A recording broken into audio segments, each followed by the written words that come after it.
কিভাবে শুটিং শুরু হলো এবং গল্পটা একটু গল্পটা তো একটু টিপিক্যালি যেরকম হয়ে থাকে সেরকম নয়। ইটস আ কমেডি করতে এবং সেরকম স্ক্রিপ্ট এলে সত্যি খুব ভালো লাগে। মানে I personally enjoy this particular genre. তো সেটা করার সুযোগ পেয়েছি প্রথমবার, টেলিভিশনে কমেডি করার সুযোগটা প্রথমবার, তাই খুবই এনজয় করছি। এবং গল্পটা তো অবভিয়াসলি ট্রেলার দেখে বা ফার্স্ট কয়েকটা এপিসোড দেখে সবাই মোটামুটি বুঝে গেছে যে এটা একটি গ্রামের, একটা গ্রাম না, একটা শহর, একটা ছোট শহরের গল্প, শিমুলপুরা বলে, যেটা একটু আলাদা। টিপিক্যাল শহর থেকে আমরা যেরকম দেখে থাকি সেটা একটু আলাদা। এখানে সবাই খুব হ্যাপি এবং সেখানে বিভিন্ন ঘটনা ঘটছে এবং একটি মেয়ে কী করে এই বাড়িতে ল্যান্ড করে এবং পরপর কী ঘটতে চলেছে। এবং 3টে বাচ্চা রয়েছে, যেটা এই ছেলেটির বোনের 3টে বাচ্চা, তার পেছনে একটা গল্প রয়েছে যেগুলো রিভিল হচ্ছে আস্তে আস্তে। তো সেইটাই আর কি, শিমুলপুরে সবাই কী সুন্দর করে আনন্দ করে একসাথে সবাই আছে, এই নিয়ে গল্প। সেটে কিভাবে কাজ চলছে সবাই মিলে, কোয়ার্টিস্টদের সম্পর্কে একটু বলো।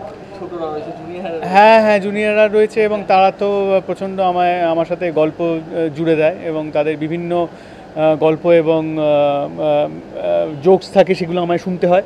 না, আমার সেটা নিজের খুবই ভালো লাগে এবং ওদের সাথে সময় কাটাতে ডেফিনেটলি সবথেকে বেশি ভালো লাগে।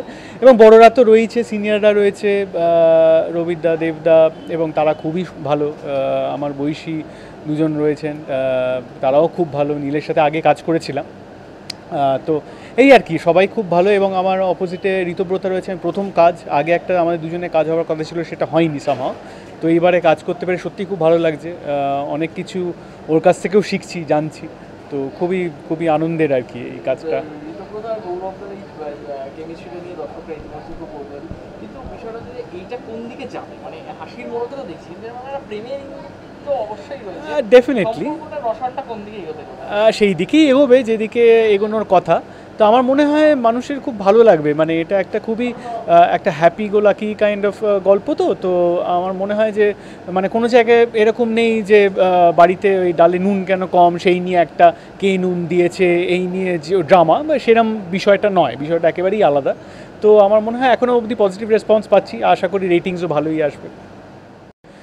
বক্তব্য আর কি, বক্তব্য একটাই, যে যারা এরকম একটা ক্রাইম করেছে তাদেরকে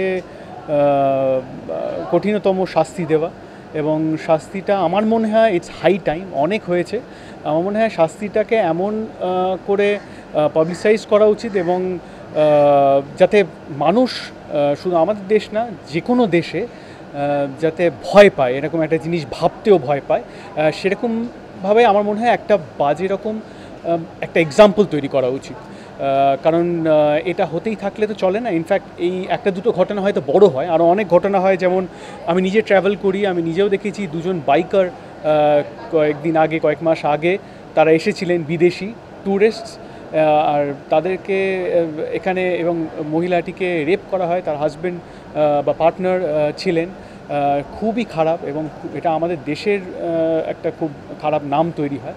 তো যাই হোক, be it anyway in the world, এইগুলো ইট ইজ নট অ্যাকসেপ্টেড। সব থেকে খারাপভাবে যাতে এটার মানে খারাপ একটা পানিশমেন্ট দেওয়া হয়।